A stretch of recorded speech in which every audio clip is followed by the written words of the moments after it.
So very excited now. We're going to turn over to talking more about the industry, and we're very excited to have a conversation with Dr. Tighe. By way of background, Dr. Jan Tighe is a retired U.S. Navy Vice Admiral, having served around the globe in leadership positions for both the Navy as well as the National Security Agency, including command of the U.S. Fleet Cyber Command and U.S. 10th Fleet.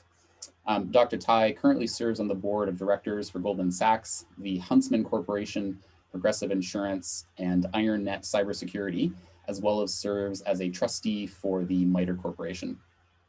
Dr. Tighe also serves on the advisory board for Plurilock, and Dr. Tighe is a 1984 graduate of the U.S. Naval Academy and earned a doctorate in electrical engineering and a Master of Science in Applied Mathematics from the Naval Postgraduate School in Monterey, California. Jan, it is a pleasure to speak with you today. Thank you, Ian. Looking forward to it. So let's just start and kind of set the stage. So throughout your career, I'm sure there have been many changes around security and cybersecurity, especially as it relates to how cyber attacks are deployed, the technology in place to prevent them. Can you tell us your thoughts about what you've seen over that time, and maybe share some thoughts around what does today look like in specifically the current cybersecurity landscape? Sure, happy to do it. I think it's clear to say that since I began in the business, which I'd say really was serious around 20 years ago for me, almost 20 years, the cyber domain and the attack structure, exploitation structure was the exclusive purview of nation state actors. So very sophisticated actors. Obviously, we've seen that evolve into multiple different types of actors with different intents out there. We've seen hacktivists, we've seen obviously the cyber criminal groups come up on the stage, and even evolving into a business like malware as a service or ransomware as a service, whereby they have a whole, you saw the dark side team have a whole arm of publicity people and marketing people, so the industry of cyber attack has certainly evolved over the time. And I think it's fair to say that our defenses have evolved, perhaps not as far as they could in terms of being widely deployed, but we went from sort of a boundary protection, big tall walls and moats with a for our network defense with a kind of squishy, soft interior to those. And they've had to evolve over time for a few reasons, not the least of which is the evolution of the attackers, but also with cloud technology coming on, the distribution of data across on-prem and off-prem, the high walls and moat boundary defenses really are not sufficient. And I think, the other part of it is much of our defenses have been fairly static, rear looking, what are the indicators that tells us that we might have a breach going on because it's been seen before in other breaches. The adversaries are getting very, very good at making their signatures look different, which makes them not signatures anymore. They're getting very good at working around sort of that signature-based defense. And so that's why it's very exciting sort of with the notion of AI and machine learning inside of our defenses to, instead of just having a lock on your front door and maybe an alarm system, you have motion detectors, you have all kinds of capabilities that could react to events inside of your network in a way that is manageable by our cybersecurity teams. I think from my perspective also, one of the big shifts that I've seen is a change in the incentive model. I mean, you kind of hit upon that with DarkSide, which was that 20 years ago there wasn't really money in it for the bad guys to go out and conduct attacks, and so you saw a lot more cyber vandalism and kind of doing things for the reputational gain as opposed to the financial gain. And so with the shift though now is that there's actually a return on attack. There's a return on investment where if you spend a certain amount of money or resource against attacking a organization, you can actually monetize that, and then that feeds the cycle. Particularly if the company that has been attacked actually then goes and pays the ransom, right? So we saw with Colonial, and then there's also another insurance company, paid out a ransom of 40 million, and that is then going to feed itself back into that cycle. Exactly right. Exactly right. So with President Biden's recent executive order, it seems to have demonstrated a national emphasis on handling cybersecurity threats, both for private organizations as well as government agencies, with the administration allocating significant dollars towards cyber-related defenses. What are your thoughts on the executive order in particular, and what opportunities it presents for technology companies like Plurilock to partner with organizations and agencies to prevent and deter cyber attacks? Yeah, I would say that my view of the executive order is it's really just a beginning for this administration. I think the fact that they could get it out as quickly as they have is quite commendable, having worked within this government bureaucracy in the past.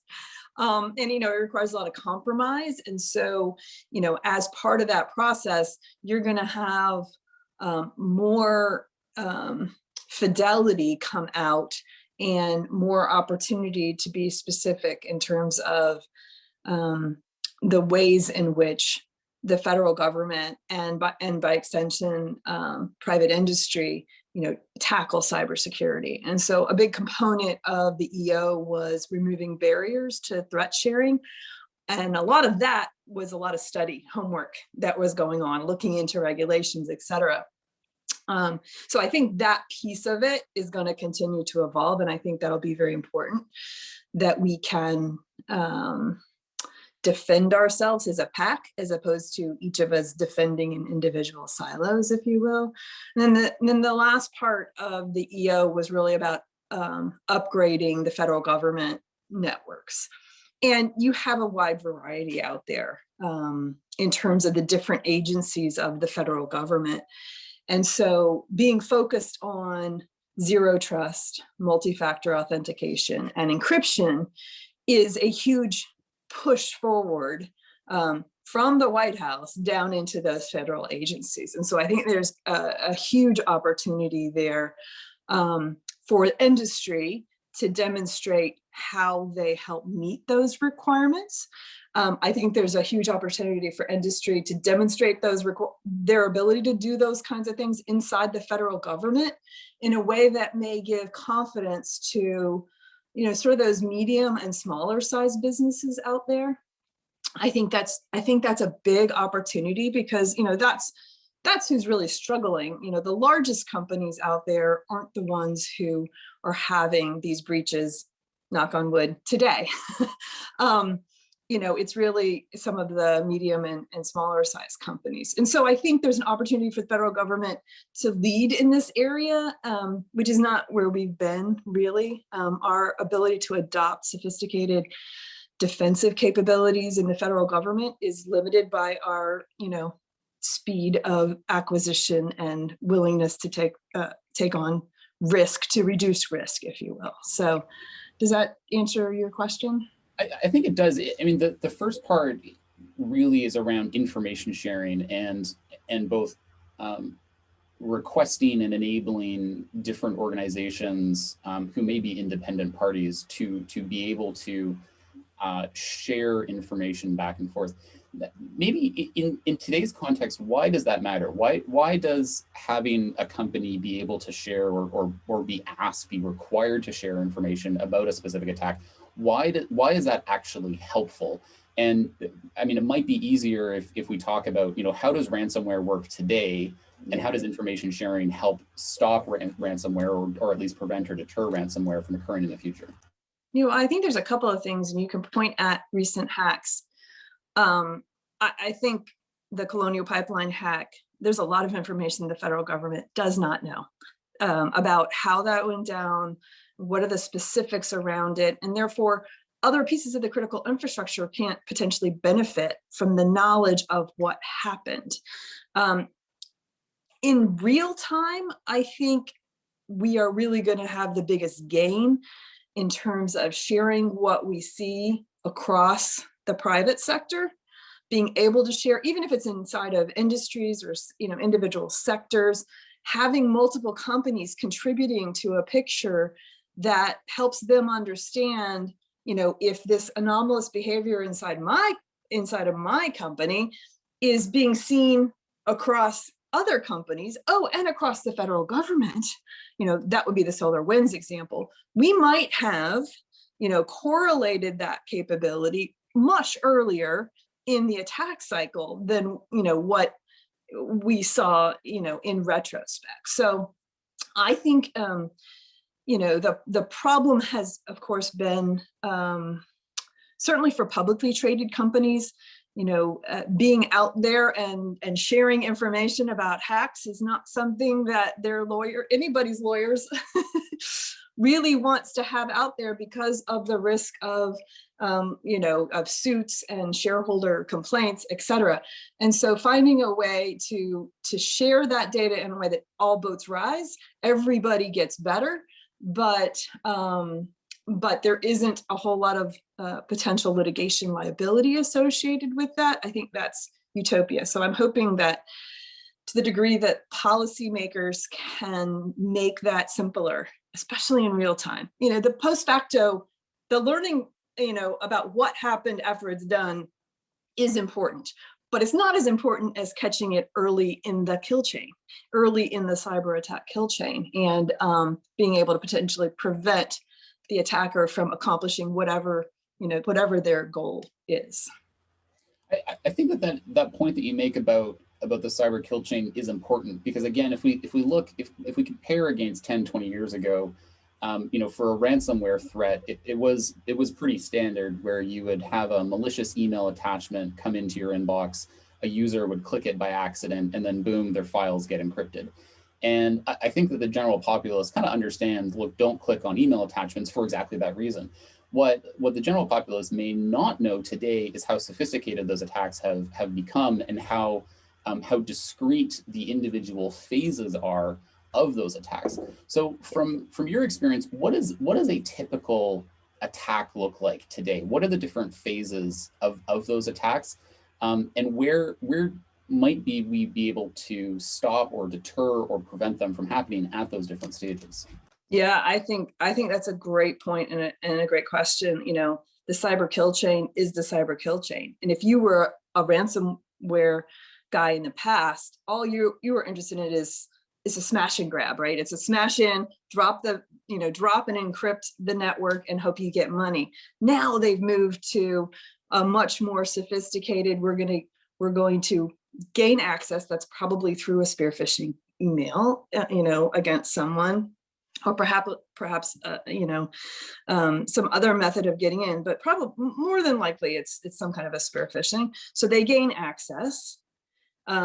They try to escalate their privileges. I don't want to be just a regular user in this network. I want to be a system administrator who has access to everything, so that they can move laterally in the system. They're going to reconnaissance, recce the system, if you will. So even the ransomware guys are going, what are the most important files in this network that I can then exfiltrate? So in addition to, asking for money to unlock, to give them the decryptors and unlock the data in their network and unlock their network, I also have the opportunity to monetize that data, which, I think the studies over the past couple of years have proven that always happens. If they took your data, it's gone, right? They're going to sell it, on the dark web, perhaps, or they might publish it to publicly embarrass you, or you have problems with your clients. And so you have all of that going on in the network, which is very similar to what nation states did and still do. But now all of those different types of cyber actors are following the same kill chain. And for the defenders, that's kind of good news, because you have opportunities in each of those to detect, that your operator, your privileged user, is not really, because of behavioral biometrics, is not really who you think it is, and stop that activity earlier. The movement between, the lateral movement between, different parts of the systems and the reconnaissance, all of that, potentially gives the defenders opportunity to identify the anomalous behavior and then have security professionals, investigate it and, identify it as a problem and put a stop to it. Absolutely. I mean, I think it's actually a story of empowerment. And when companies are asking, look, what can we do in the face of very highly skilled and resourced adversaries? The good news is that because of this sophistication and the breakdown of these different phases, you have multiple attempts to be able to defend against them. So to your point, with that initial spear phishing campaign, if you have some sort of great email security product, perhaps you could actually stop them from that initial point of access.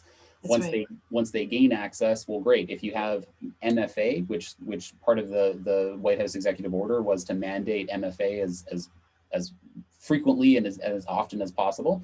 Again, you can help protect against the damage of somebody stealing somebody's password, because you can defend against that with MFA. If they get access to that system, well, you have additional mechanisms to then be able to detect that they're there, and then the network security tools come into play to prevent lateral movement. So really, it's about having multiple kicks at the can to be able to defend against these more and more sophisticated attacks. That's right. And I like the word continuous authentication. I think I've heard you use it before. So as it's just not it's not necessarily a one and done. I see it as going beyond multi-factor. Like, I'll give you the keys to the house and you can get in, with 2 factors, the alarm code and the lock, but I've got motion detectors inside the house now. And if you aren't really the person that I expect you to be, you don't get to go into these places. As you look into the future, what do you think is ahead for both the industry as large, but also where people and organizations should invest their resources to prevent themselves from getting attacked in the first place? Well, I think the industry is going to continue to evolve. Like I said, take advantage of AI and machine learning. I think we have to, because certainly the adversary is going to try to take advantage of AI and machine learning, and we're not going to be able to defeat that kind of speed and agility without, equally fast defenses. And so, that's a part of it. I also think there's opportunities, particularly when you think back about the EO and some of the agencies that don't even know where to begin, or some of the smaller companies that don't even know where to begin.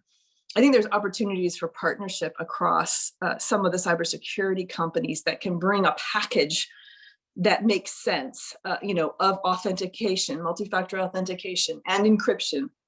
And how does this, how do we talk about that with respect to zero trust? And, how does it fit into the zero trust architecture? I think that's going to be very important for people to understand, so that, first of all, the federal government can make good decisions, but also the larger critical infrastructure and private sector, in general. So we actually have kind of an interesting question here from one of the attendees. What kind of success has there been in punishing the ransomware adversaries post payout? That's a good question. I don't actually know the answer to that. I have read some about the dark side saying that they lost access to their wallet, to their Bitcoin wallet, and they lost access to their infrastructure. That might be marketing, meaning we're going to go over in this quiet corner, please don't look for us, and we're going to reinvent ourselves, or there could be some truth to that. Our government has said we didn't do it. And I would hope that we would claim it if we did, because I'd be happy with that.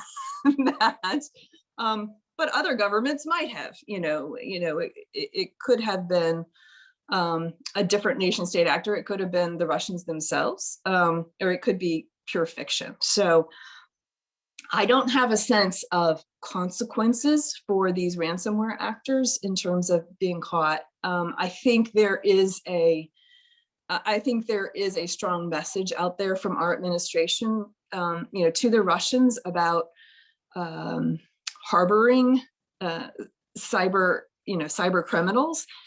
It's like harboring terrorists in your country. At some point, you've got to get tough with them. And these Russian-speaking cyber criminals have been very careful not to attack anything that is in Russia or in the surrounding allied countries. So I think there is a lesson to be learned there. I think there is some policy decision that has to go on between the law-abiding nations of the world and those who harbor cyber criminals.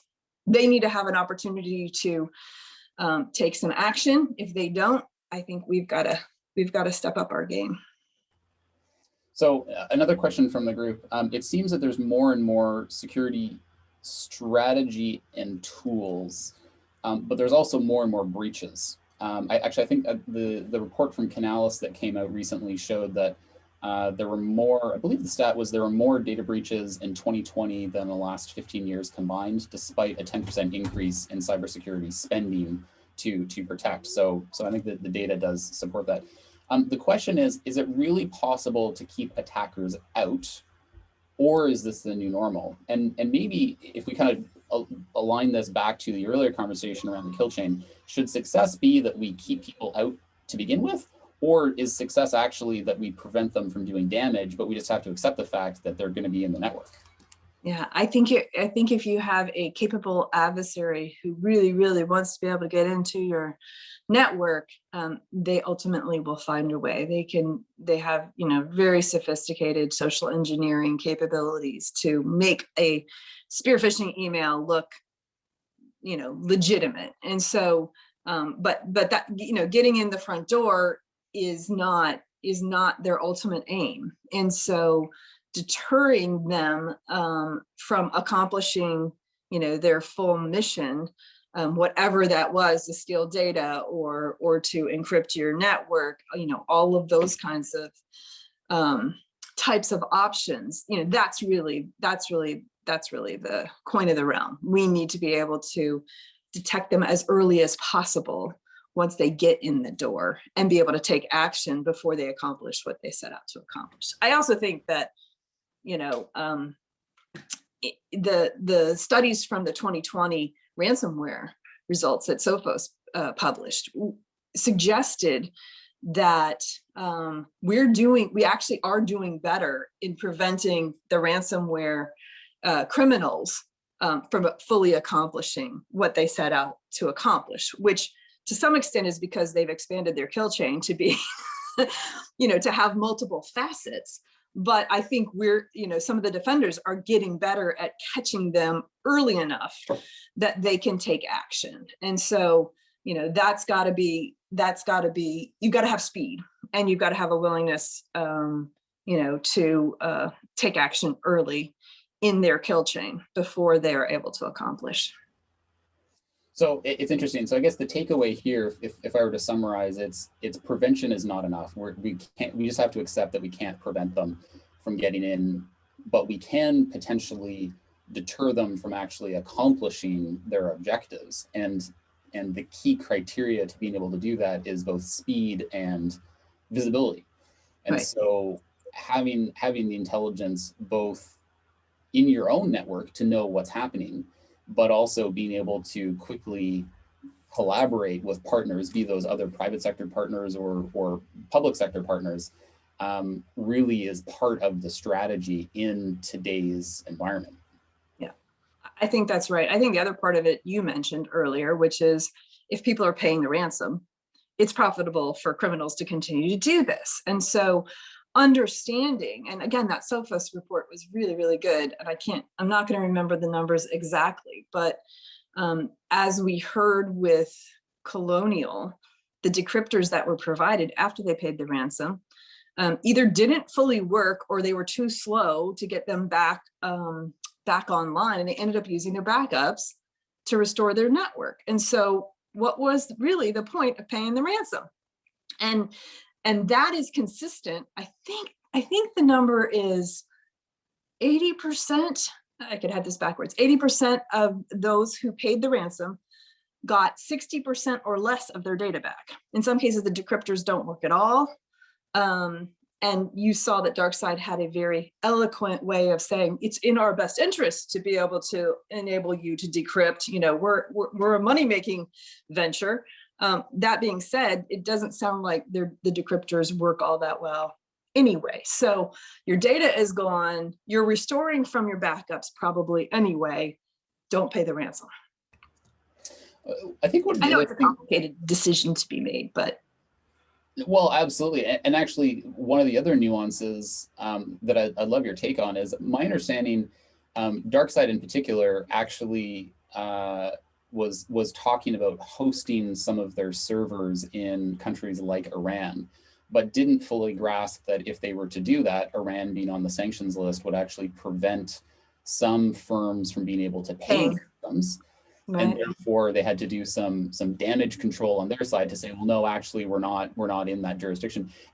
How do the geopolitical angles factor into all this? Because you start with one hack, and granted it was a large one and it was a severe one with the Colonial Pipeline, and yet you have all of these different facets. Are the attackers in jurisdictions that authorities can't actually access? Are there servers or infrastructure hosted in countries that authorities can't access, but are so blacklisted that you now can't enable any commercial arrangement, i.e., pay a ransom with those groups? What are your thoughts on just this overall dynamic and how you think it's going to change over the next couple of years? Well, one thing's for sure is it's going to continue to change. I think there's opportunity for regulation in this space and policy in this space about paying the ransom. You know, I think that's definitely on the table as an option. I don't know if the administration will go that far, but it could be. And for a very long time, attackers have taken advantage of infrastructure in countries outside of their own, and you know, unbeknownst to the host government who's hosting them, and so that's, you know, a bit of a problem. And negotiations with those kinds of countries, it's not always the easiest negotiation to have in terms of trying to shut down infrastructure. I think we have the cyber capabilities to shut a lot of that infrastructure down. We just have to have the will and the policy decision to allow us to do that. That's helpful. Not in every case, but you have to have the information from people who are actually getting attacked.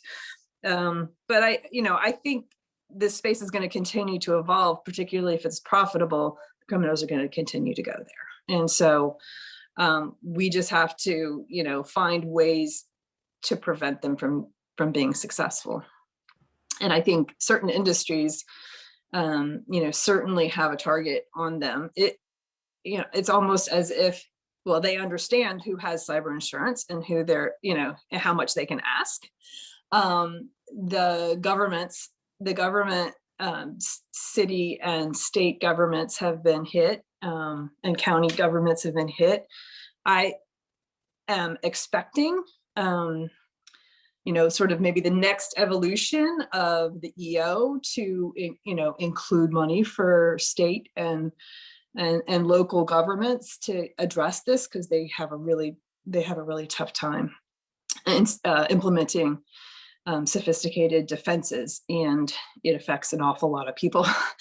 You know, so I think there's opportunity in the policy space in resourcing all levels of government, and I think the adversaries are going to continue to evolve. So we continue to have a bunch of questions here. So one of the questions here, there are millions of cybersecurity roles that are going unfilled. And so I think last year, so just from personal experience, I think last year the stat was 1 million cyber jobs unfilled. I think this year it's like 3.5 million just in the United States alone. As a professional in the industry, what more do you think can be done to emphasize the importance of careers in the industry and getting individuals the skills it takes to take on these roles? Well, I think there's a few things. One is from the organization's point of view, the companies. If you're a CISO, if you're a manager of a security operations center, et cetera, I think that you probably already realized you're going to have to commit to the development of your people, and that's not just that is a development pipeline that helps them get to the next level in terms of their knowledge and education. Cybersecurity is always changing. There are plenty good products out there that allow them to move at their own pace, allow managers to understand the capabilities of their teams and build their teams based on those capabilities. Rangeforce is a company that I actually work with, and their modules for education are really, really powerful for managers to be able to use and understand their workforce and further develop them. The other side of it, and this is a problem I had in the service, is about aptitude.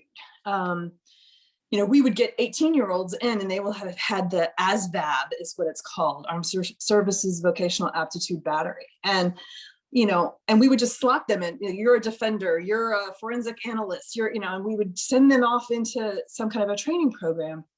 And early days, there wasn't a lot of that even available when we were building the cyber teams. And so understanding their aptitude and matching them, some people are going to be much better in sort of that high speed,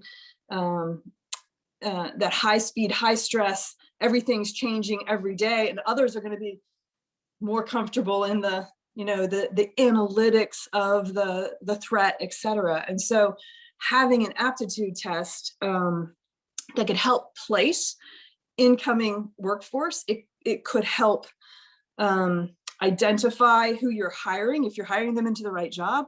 It also could be an option for the internal workforce at your company that you may want to upskill and move over into the cyber side.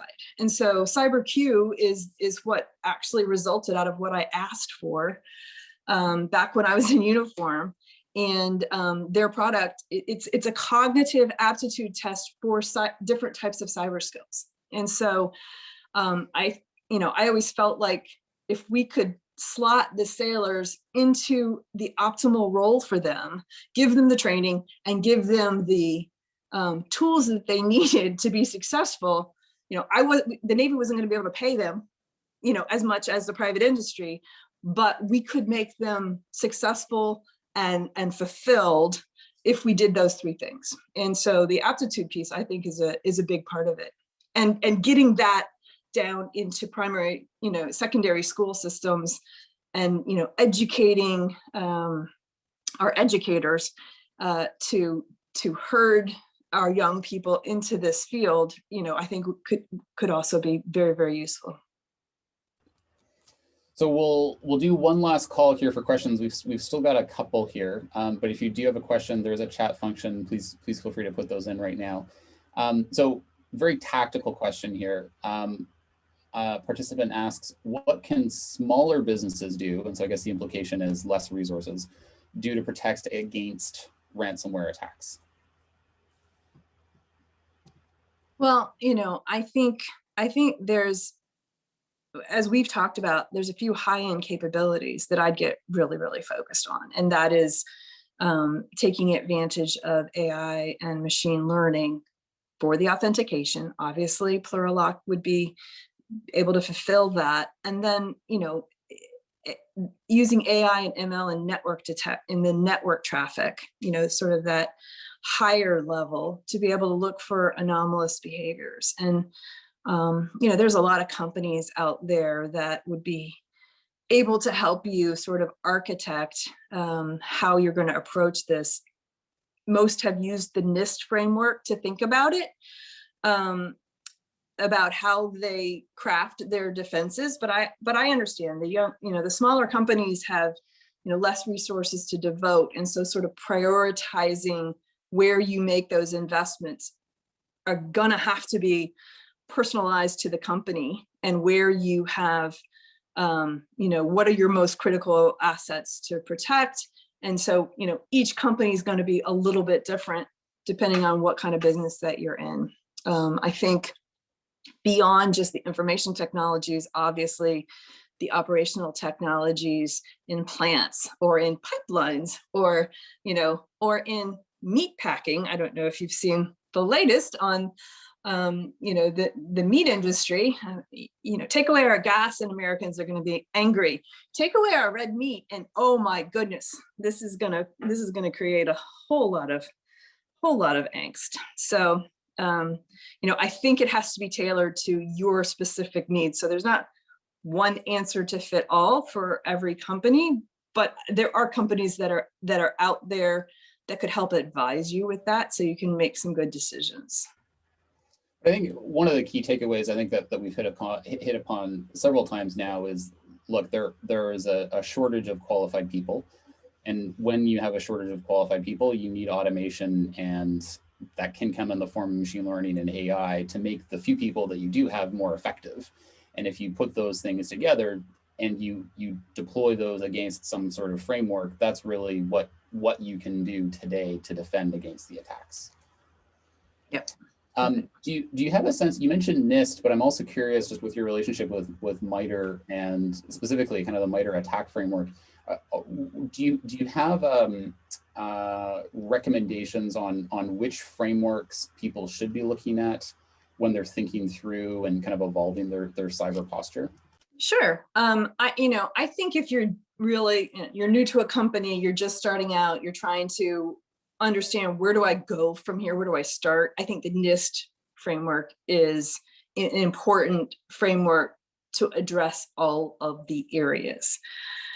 Once you get more sophisticated in terms of, okay, we've figured all of this out, we understand across detect, react, respond, governance, supply chain, across that. Once you have that, then I think it's important for you to think through who you think your major threats are. Are you a defense industry that are going to have Russians and Chinese, nation state actors coming after you? Are you most worried about ransomware? The MITRE attack kill chain can be generic, but it also can be tailored. It can be tailored for specific threat actors. And you can look at that map, at the MITRE attack framework, and see where you have defenses and see where you have holes. And that will help you prioritize against the specific threats that you think are most likely to come after you. That will help you prioritize which holes to fill first and how fast. And again, comes down to having that information to know who's after you, right? So again, comes right back to that information sharing as a starting point. You need to know that to be able to defend against it. I think we could probably keep talking for another 2 hours, but I know that your schedule is jam-packed. So maybe I'll just give the last word over to you. What are your parting thoughts, either on cyber generally or on where we are specifically today with everything going on in the world?